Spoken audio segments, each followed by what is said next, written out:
Buenas tardes, ¿qué tal? Bienvenidos aquí a Viva la Gente. Les invitamos a pasar un ratito muy agradable con nosotros y a disfrutar de todos los temas de actualidad que hemos preparado para el programa de hoy. Así despedimos juntos también este mes de enero.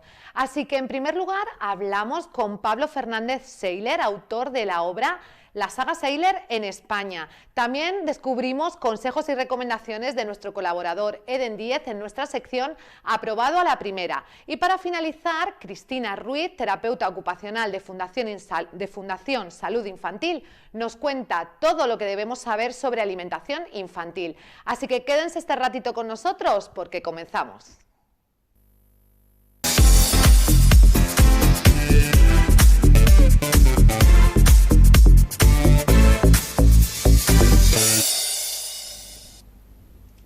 Continuamos aquí en Viva la Gente y tenemos ahora aquí con nosotros a Pablo Fernández Seyler, autor de la obra La saga Seyler. ¿Qué tal? Buenas tardes. Hola, buenas tardes. ¿Qué tal? ¿Cómo estáis? La saga Seyler en España, ¿verdad? En España, efectivamente. Un viaje. Un viaje, porque tengo que decir que, ojo, que Seyler hay bastantes en Suiza y en Alemania, ¿eh? Si te pones a mirar en internet el apellido por donde está distribuido en el mundo, esa es la zona donde más concentración hay, pero claro, el libro lo que estoy reflejando es la historia de mis antepasados, aquellos que decidieron en el año 1767 venir a España porque las circunstancias en la zona donde ellos vivían, en lo que hoy actualmente es Alemania, pues no eran las adecuadas, había mucha guerra, mucha hambruna, mucha miseria. Y bueno, y un poco como lo están haciendo hoy la gente inmigrante, ¿no? Venir a buscar un mundo mejor y con mayores perspectivas. Efectivamente. Eso es lo que... Esta obra, por lo tanto, es un viaje de esos antepasados, como tú bien dices, que buscaban libertad, nuevas oportunidades y nuevos comienzos, quizá, ¿verdad? Efectivamente. Tú fíjate que, digamos, mi exabuelo, sexto abuelo, ¿no? Cuando decidí venir a España, él ya tenía 52 años, con 7 hijos, y bueno, deciden embarcarse motivado porque aquí en España se pretendía hacer una colonización en la zona de Sierra Morena y un poquito más abajo también en otra zona entre Córdoba y Écija. Y bueno, hay una propaganda por la zona de Centro Europa. Y ellos, pues en vista del panorama que tenían allí con tanta guerra y demás, pues deciden venirse a España a vivir. Les daban tierras para labrar y para trabajar y para vivir. Y bueno, ese es el motivo por el cual deciden venirse a España. Hay que pensar que lo que hoy en día, Alemania como tal en esa época no existía. Estamos hablando del siglo XVIII, finales, digamos los últimos 30 años del siglo XVIII, existía lo que se llama el Sacro Imperio Romano Germánico, que es una continuación del Imperio Romano, ojo, es una continuación del Imperio Romano. Y bueno, esto era como una especie de federación de muchos principados, entre ellos ya tenían sus conflictos, pero había dos potencias en ese momento, como eran Rusia y Prusia, que es la actual Polonia, que estaban también intentando siempre pues conquistar más territorio y demás, y con lo cual siempre continuan guerras. Y bueno, hay un momento en que la población de allí, ante tanta miseria y tanta guerra, pues decide salir. Muchos de estos colonos se fueron a la propia Rusia, otros se fueron a Polonia, y bueno, pues hay un grupo de unos 6.000 más o menos que se los ofrecen al rey de España, en aquella época Carlos III, para colonizar, no España, no esa parte en principio, era para mandarlos a Sudamérica, que España entonces tenía muchas colonias en Sudamérica. Pero bueno, se los ofrecen un intermediario, un aventurero, un tal Turrigel, se los ofrece la corona, pero deciden como mejor opción que esos 6.000 colonos utilizarlos para poblar esta parte de Sierra Morena, que era un desierto humano, donde no había gente, y la otra parte entre Córdoba y Écija, que también era otro desierto humano. ¿Y cuál era el motivo? ¿Por qué querían poblarlo? El principal era porque el camino real, que va desde Sevilla y Cádiz hasta Madrid, pasaba por ahí. ¿Qué ocurría? que todas las mercancías que venían de Sudamérica en barcos eran desembarcadas o en Sevilla o en Cádiz, pero luego eran transportadas por carruajes hasta Madrid. En esta zona que hablamos eran continuamente asaltadas por bandoleros. Entonces piensan que una forma de terminar con el bandolerismo era poblar aquella zona. Y de ahí nace el plan este de la colonización. Me parece súper interesante, bueno, todos los datos que nos estás dando, ¿no? Y muy curioso de pues cómo confluye la vida, ¿no? Para acabar en estos tiempos que vivimos todo lo que ha venido atrás. Efectivamente. Yo me gustaría preguntarte sobre todo también cómo te animas a hacer esto, a crear esta historia. Bueno, me animo sobre todo porque, bueno, mi segundo apellido es Seiler. Siempre ha habido en la familia una inquietud de saber este apellido tan raro, que no era diferente a los demás, de cuál era su procedencia. Intuíamos que era de la zona actual de Alemania, pero bueno, a ciencia cierta tampoco lo sabíamos. Y bueno, llegó un momento en el año 2015, yo estaba prejubilado, vengo de la banca y ahí siempre nos han prejubilado un poco antes, y empecé a investigar. Y bueno, al principio fue relativamente fácil porque hay que irse a los registros civiles, empezar a pedir certificados de nacimiento o de fallecimiento de nuestros antepasados más inmediatos, y eso da mucha información. Por ejemplo, si se pide un certificado de nacimiento de un abuelo, pues ahí te dicen quién eran los padres y quién eran los abuelos de esa persona, con lo cual ya tienes ahí nombres, ¿no? ¿Qué ocurrió? Que los registros civiles se crearon en 1870 en España. De 1870 hacia edad no había información. Había llegado hasta el nombre de mi tatarabuelo, sin tener más información que el nombre, pero ahí me quedé atascado. Me comentaron que tenía que irme a los registros eclesiásticos y buscar pues, certificados eclesiásticos de bautismo, de matrimonio y demás, pero me encontré con el hándicap de que en la Carolina, el pueblo de donde yo procedo y a donde fueron mis antepasados, los registros eclesiásticos fueron quemados durante la Guerra Civil Española. Se quemaron muchas iglesias sí. y también los archivos de esas iglesias. Entonces ahí sí que me quedé un poco, digo, bueno, ya está, he llegado hasta el tatarabuelo y aquí me quedo, ¿no? Pero un par de años después, más o menos, en una conversación que tengo con un amigo, Paco Tirado, que le gusta mucho la genealogía, él me comenta que hay una página web que se llama Family Share, buscar familias. Es una página que está creada por los mormones. Esta gente, pues a lo largo de la historia, de muchos años, han ido por los registros, los archivos de muchos sitios, haciéndole filminas como yo le llamo, pero fotos, a los distintos registros y archivos y documentos. Entonces me dijo, mira a ver si de tu pueblo hay algo, porque no en todos los sitios los dejaban entrar, y claro, bueno, pues me encuentro con que sí que había ahí protocolos notariales fotografiados de 100 años, pues más o menos desde la época en que llegaron mis primeros antepasados, en 1767, hasta 1860 y algo y tal.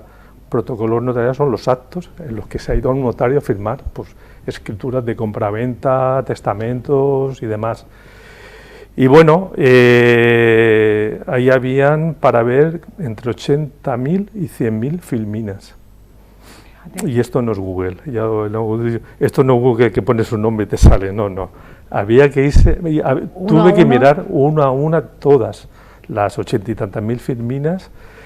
Y claro, es un trabajo arduo que lleva mucho tiempo, muchas horas, mucha dedicación, mucha paciencia, porque había días, incluso semanas que no encontraba nada, con lo cual el desánimo cundía, pero bueno, fueron apareciendo cosas. Tengo que decir que cada vez que aparecía un documento de algún antepasado mío lo celebraba como cuando se mete un gol, claro, tu equipo mete un gol, ¿no? Efectivamente. Y bueno, pues di con testamentos antiguos, compraventas, las primeras actas de adjudicación de las tierras que le dieron a los primeros antepasados que llegaron. En fin, al final pude enlazar las 8 generaciones, desde los que llegaron en 1767 hasta la 8ª generación que soy yo.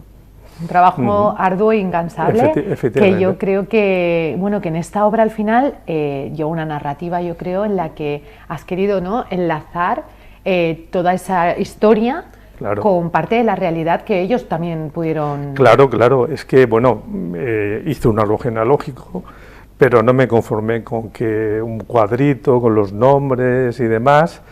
Sobre todo pensando en mis hijos, en el día de mañana, digo, bueno, mis hijos ya no llevan el apellido Sele, pero sí que son sus antepasados, ¿no?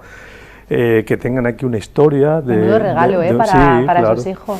Y lo primero que hice fue de un relato, pero un relato de unas 20 páginas, que lo encuaderné, les puse también ahí el árbol genealógico, se lo di, tengo un chico y una chica, se lo di, a cada uno le di el suyo, y dedicado, con mucho cariño, pues si el día que yo no esté, que tengan un recuerdo de su padre. Real que sí. Y tal, pero bueno, me surgen nuevas inquietudes. Estaba y sigo estando en las clases de mayores de la universidad, voy a los cursos de AUNEC, se llaman. Muy bien. Y el año pasado, que estaba apuntado en un taller de lectura, a la profesora que nos daba el taller, Susi Niñoles, le doy una copia de ese relato y digo, Susi, te lo doy para que lo leas porque yo creo que aquí hay argumento para escribir un libro. Y bueno, ya un par de semanas después me contesta y dice, Pablo, mira, yo le dije de buscar un escritor. Ojo, no, yo no lo dije, pero yo me vi incapaz de escribir un libro. Y dice, hay aquí relato para escribir un libro. Y me contesta, dice, Pablo, no hay que buscar a ningún escritor, lo tienes que escribir tú. Claro, dice, ¿quién mejor, no? ¿Quién mejor y quién le va a poner más pasión que tú a escribir esta historia? Y bueno, y ahí me lancé.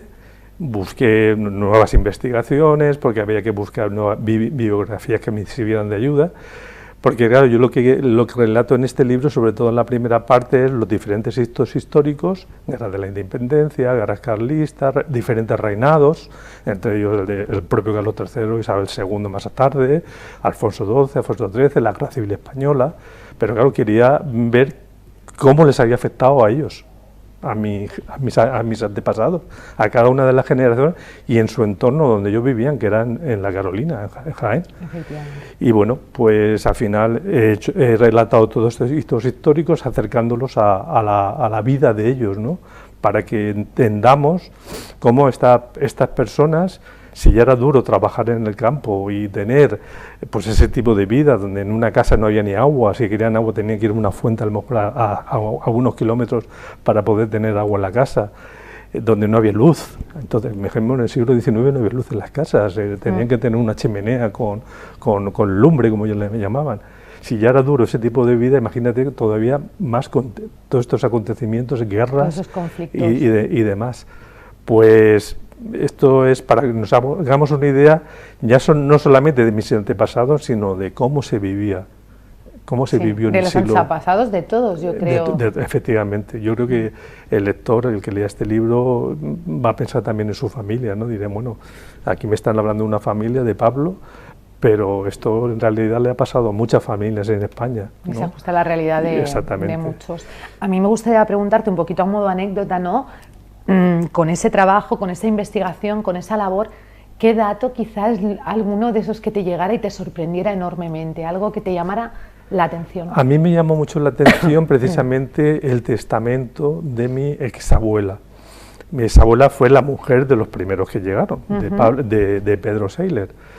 Ellos llegaron en el año 1767, ella muere en 1800, mi exabuelo, el marido de Úrsula Buyn-Mayerin, que se llamaba Úrsula Buyn-Mayerin, ya había fallecido antes, unos años antes, pero esta mujer hace su testamento y me llama la atención cuando lo leo, ojo, con un tipo de escritura de la época que hay que entenderla, ¿eh? Efectivamente. Yo tuve que recurrir muchas veces a este amigo mío Paco Tirado, mandarle los documentos y decir, mira a ver si lo consigue leer porque yo no lo entiendo. Escrito en español, pero una letra. Y entonces esta mujer habla del documento que necesitó de un traductor de alemán para poder hacer el testamento. Me llamó la atención que 33 años después de haber venido a España, viviendo tantos años en España, no sabía hablar español. Necesitó un traductor de alemán a español para poder hacer su testamento. Claro, al final también si la colonia estaba formada por toda la gente que había venido de fuera, imagino que el habla del idioma a lo mejor no era del todo necesario. Sí, porque claro, uno de los aspectos que relataban los fueros, unos fueros especiales que se crearon para estas nuevas poblaciones, que es como les llamaron, ya decían que se trataría de poner en la misma área a la gente del mismo idioma. Entonces, claro, si en la aldea La Isabela, que es donde ellos vivieron, que era una pedanía de la Carolina, todos eran alemanes, pues difícilmente, si no hablaban con españoles, difícilmente podían aprender a hablar el español. Pero bueno, te puedo decir, gente que me ha escrito, investigadores sobre de filología española y alemana, que en la tercera generación prácticamente todo el mundo hablaba español y ya no hablaban alemán entre ellos. O sea, que fíjate. Pues ya para finalizar, sí que me gustaría preguntarte una última cuestión, que yo creo que después de hacer este viaje y de hacer esta investigación y de ver realmente cómo han evolucionado los tiempos, ¿no? ¿Tú crees que esta generación que nosotros vivimos, esta sociedad que vivimos actualmente, somos justos y agradecidos con todos los que han venido antes y que han luchado mucho por oportunidades y por...? Yo creo que no, Jessica, yo creo que no. Precisamente quería comentar, que no se me olvide, que hay otra parte dedicada a Elche en este libro, que es cuando mis padres deciden en 1960 venir a Elche a trabajar. Yo tenía 2 años y hay una historia de esta parte, de cómo llegamos en 1960, que tuvimos que vivir en casas compartidas, varios años con familia, hasta que mis padres, pues, trabajando mucho, pudieron tener su propia vivienda. Y a la pregunta que tú me haces, yo creo que no. Vamos a ver, nos hemos acostumbrado a un tipo de vida donde pensamos que todo es fácil, que abrimos la nevera y ahí está todo y ya está. Alguien se ha encargado de ponerlo en la nevera para que tengamos ahí, pues, lo que sea, una manzana, un plátano, una cerveza, lo que sea. Y no sabemos valorar lo que tenemos. Y no hace tanto, que había que... Efectivamente. Que había que pelear mucho por tener algo. Pues yo de verdad te agradecemos enormemente que hayas estado aquí, que nos hayas contado todo sobre esta obra, que bueno, a mí particularmente ya me da muchas ganas de leer, o sea que yo creo que a todos los que nos están viendo, creo que es una obra a tener en cuenta, de cabecera, para lectura, para disfrutar, ¿no?, antes de dormir o en cualquier momento. Sí. Lo recomiendo. Gran trabajo y sobre todo darte la enhorabuena por todo esto. Muchas gracias, Jessica. Muchísimas gracias, un placer estar aquí. Nosotros ahora hacemos una breve pausa y volvemos aquí en Viva la Gente.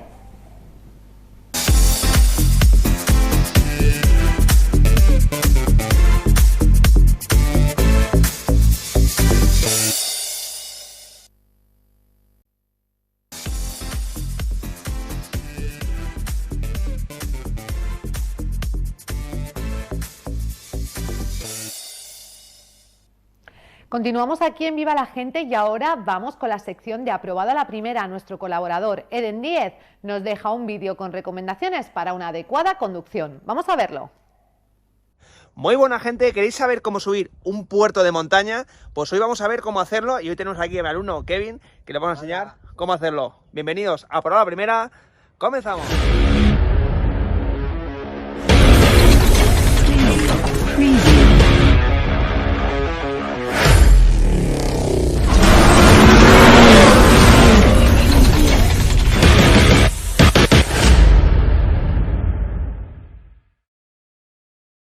Hola, soy Eden Díez y sí, en este vídeo vamos a aprender a cómo subir un puerto de montaña con mucha seguridad, qué relación de marchas tenemos que tener y vamos a ir haciéndolo todo pues en modo enseñanza, porque tenemos aquí a Kevin, que es importante saber que Kevin ya tiene la L. Alumno legendario. Alumno legendario. Y hoy va a ser un poco su premio, porque le dije el otro día, si apruebas hacemos un vídeo en la montaña.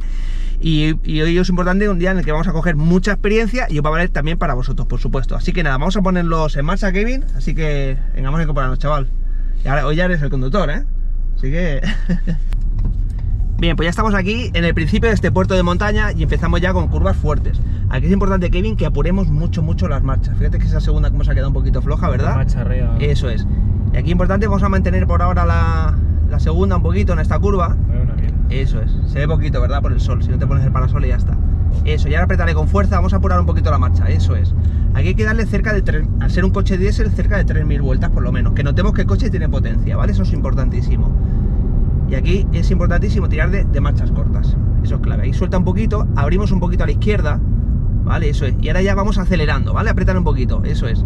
Digamos que hasta mitad de curva vamos a ir más tranquilos con la velocidad y a partir de mitad de curva aceleramos con fuerza para que traccionemos mucho mejor, ¿vale?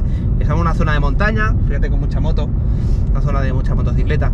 Y fíjate, curva hacia la derecha. Entonces, ábrete un poquito la línea. Mantén un poquito la aceleración, que estamos en subida. La mantienes Eso es. Y ahora aceleras un poquito saliendo, pero no demasiado porque tenemos una consecutiva.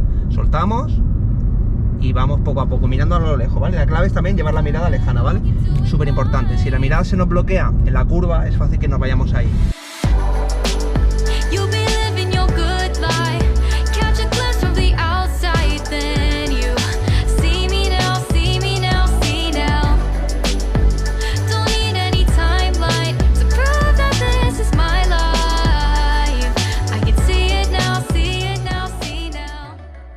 Entonces, ábrete un poquito a la izquierda, eso es, sin perder toda la aceleración porque estamos en subida, y ahora ve acelerando progresivamente, esa es la clave. Lo mismo, levanto, otra vez a la izquierda, Kevin, eso es. Traigo y ve acelerando, eso es. La clave es eso, de mitad de curva a la primera mitad, suelto un poquito y luego fuerza. Venga, soltamos un pelín y vamos acelerando, subiendo. Que te hará un máximo de 50, nos recomienda, al loro. Eso, buscamos el lado derecho, mirada hacia la izquierda y acelerador con fuerza, que estamos subiendo. Eso es, lo mismo. Abrimos un poquito a la izquierda, miro a la derecha y aceleramos con fuerza. Eso es. Esa es la clave, ¿vale? Coger una buena trayectoria en cada curva. Y esto tenemos que mantenerlo todo el rato, ¿vale? No perder velocidad. Eso es. Abrimos un poquito, levanto y acelera con fuerza. Súbele un poquito, apriétale, apriétale. Eso es.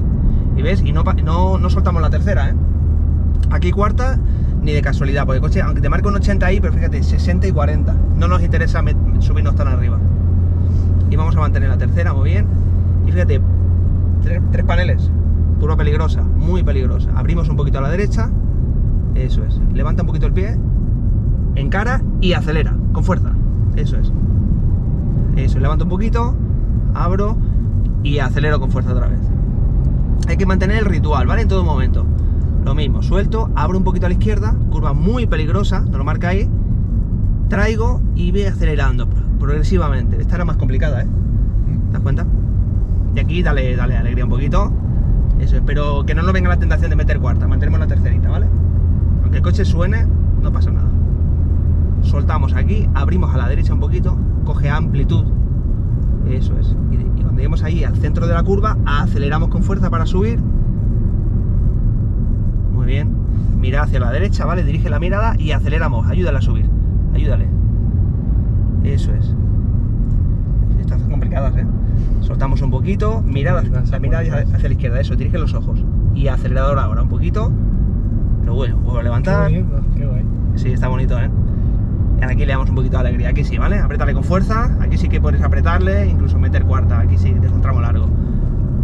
Importante jugar con el cambio. Tengo un tramo largo, podemos subir la velocidad, subimos la marcha, pero cuando vengan otra vez las dificultades hay que volver a bajar, ¿vale? Una marcha larga en un sitio en el que ir a una baja velocidad, el coche, perdemos una parte de la tracción del vehículo, no nos interesa. O si notamos incluso que vamos un poquito, que nos falta fuerza, se baja de marcha. Si vamos bien, mantenemos. Ya te están avisando allí, ¿vale? Eso es. Y aquí, eso, directamente embrague y tercerita. Poco a poco embrague y aceleramos, que salimos ahí. Y eso es. Y aquí ya nos dice de 40, al loro. Entonces suelto un poquito, abro, ya sabes, mira hacia la izquierda y enchufo acelerador. Dale un poquito, eso es. Muy bien. Y aquí apriétale con fuerza que salimos. Ahí está. Y aquí la cuarta sí que la podemos colocar. No hay problema. Esto es jugar mucho con el cambio, ¿vale? Ni mantengo mucho una ni otra, sino la que me interese en cada momento. Así que tenemos un buen tramo. Eso es. Soltamos un poquito aquí. Frenamos un poquito. Mete un poquito de freno por la curva. Mete el freno. Claro, si deja la curva, como llegamos? Un poquito fuerte, ¿ves? Freno. Y ahora empezamos a bajar.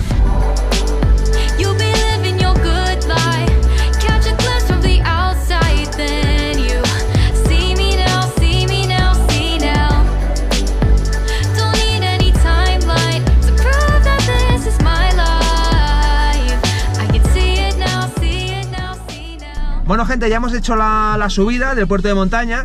Ya he visto que hemos llevado una relación de marchas cortita para que tengamos fuerza en todo momento. Y ahora la bajada, Kevin, súper importante. Vamos a llevar también marchas cortas porque lo que queremos es utilizar bien el freno motor y utilizar lo menos posible el freno de pie. La clave es que si llevamos una marcha en la que nos toca ir frenando demasiado, hay que bajar una, ¿vale? Eso es clave, ¿vale? Así que iríamos alternando de tercera y segunda, o a lo mejor solo tercera, pero ya sobre la marcha, ¿vale? ¿Tiramos? Ya. Venga, vamos para allá. Hemos estado en el mirador de aquí del puerto de la Carrasqueta y ahora ya vamos a hacer esa bajada. Grande ahí. Es una prueba de fuego para Kevin, porque solo tiene 2 días de carne. Bueno, vamos a ir de frente y vamos a hacer eso, el mismo camino que hemos hecho subiendo, pues ahora bajando y atendiendo, súper importante, las señales de velocidad, ¿vale? Que eso nos va a dar un poquito la guía de cómo tenemos que ir, ¿vale?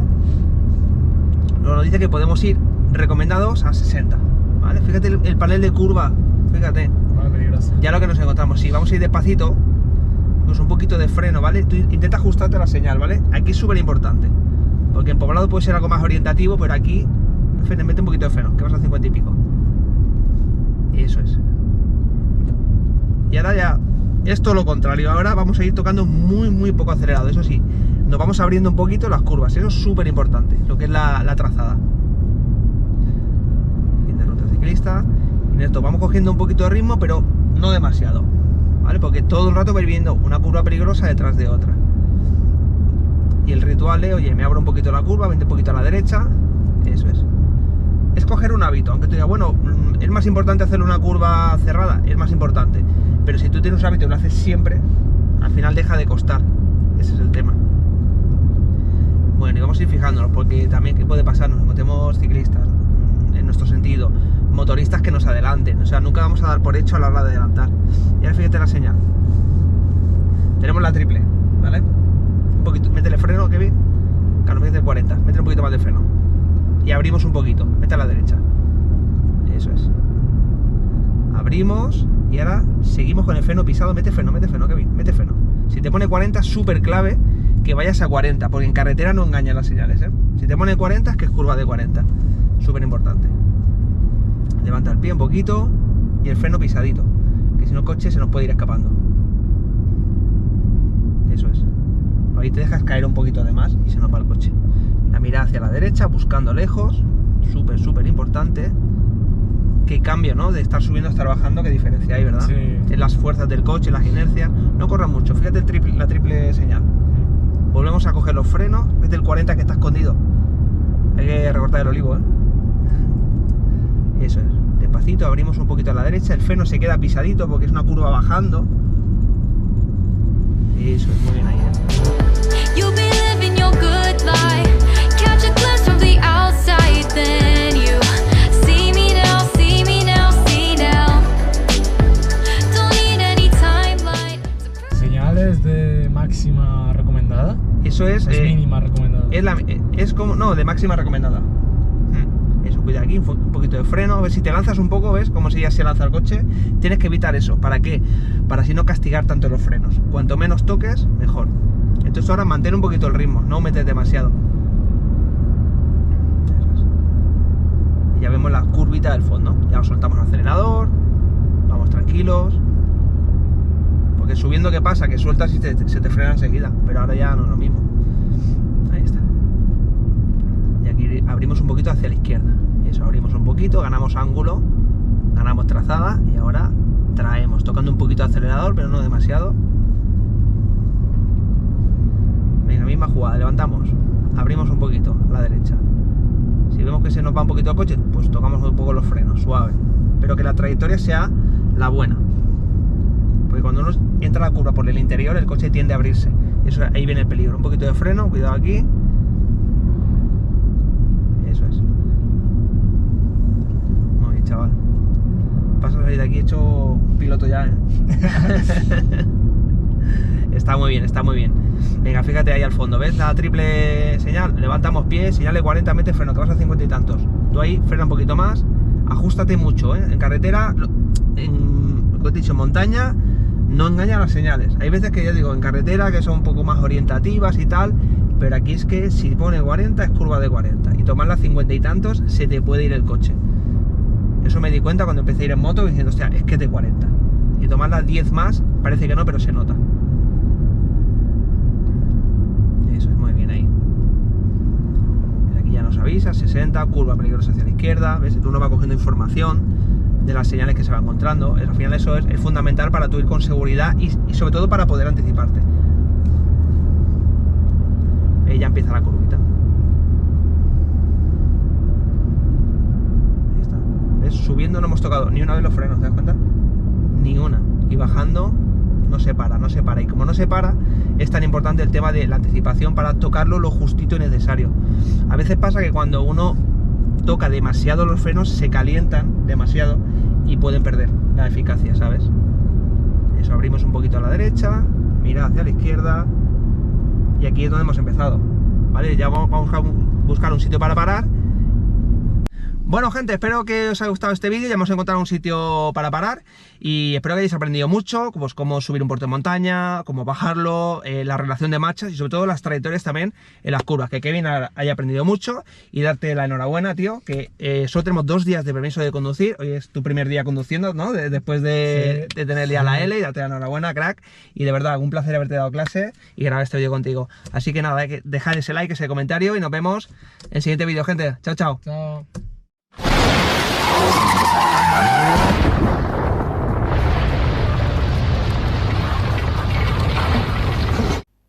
Y ahora hacemos una breve pausa aquí en Viva la Gente. No se vayan.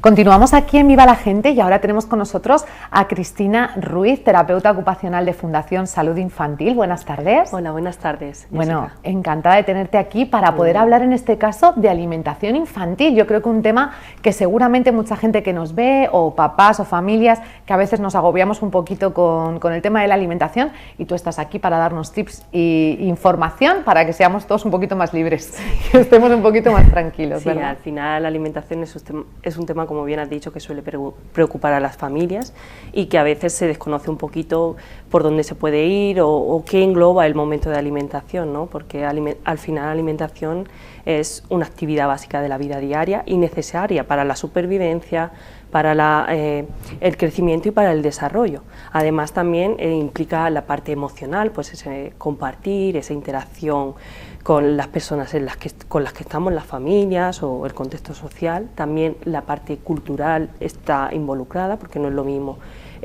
una persona que sea española que tenga otra nacionalidad por el tipo de cultura, ¿no?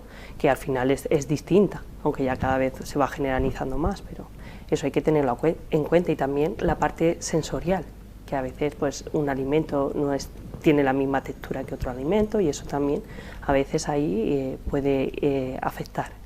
Bueno, nos vamos a centrar un poquito en la parte de la atención temprana, ¿no? Y a mí me gustaría saber qué aspectos, ¿no?, pueden tener mayor implicación o menor a la hora de la alimentación. ¿Cómo podemos hacerlo? Pues los aspectos que están involucrados en la alimentación son todos los del desarrollo, a nivel cognitivo, a nivel de lenguaje, a nivel sensorial, a nivel motor.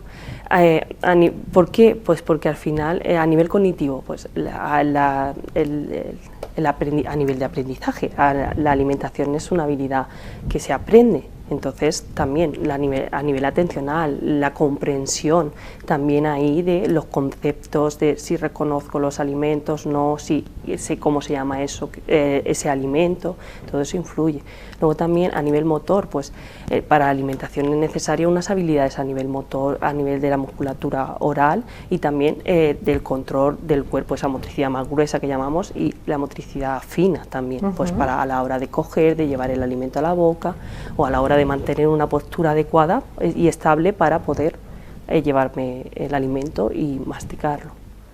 Luego también la parte de comunicación, pues tanto el lenguaje expresivo como receptivo, tanto del niño como de la persona también cuando emite el mensaje, del adulto en este caso, ¿no?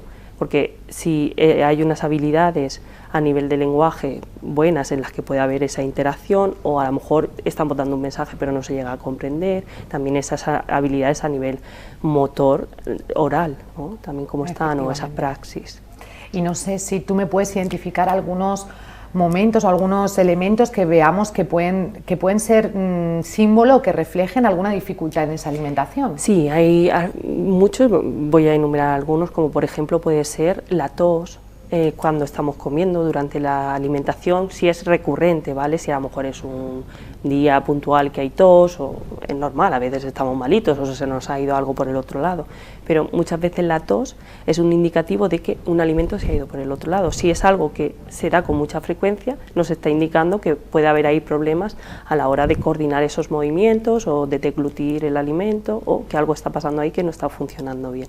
O por ejemplo, si aparecen vómitos o tras la comida o en el momento de alimentación, o si también pues eso, los ojos llorosos o un poquito de asfixia, vemos como que se quedan ahí que ni para adentro ni para afuera, pues eso también son puntos, pero siempre y cuando sea algo que sea frecuente y habitual. Que perdure en el tiempo, digamos, de alguna manera.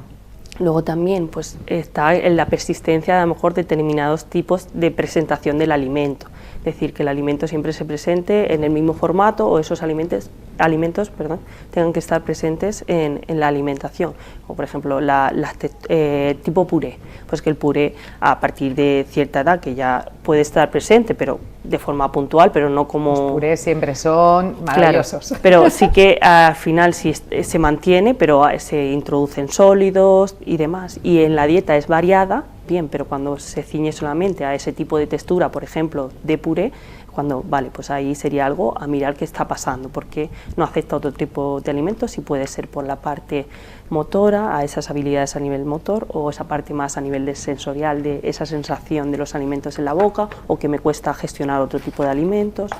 O también que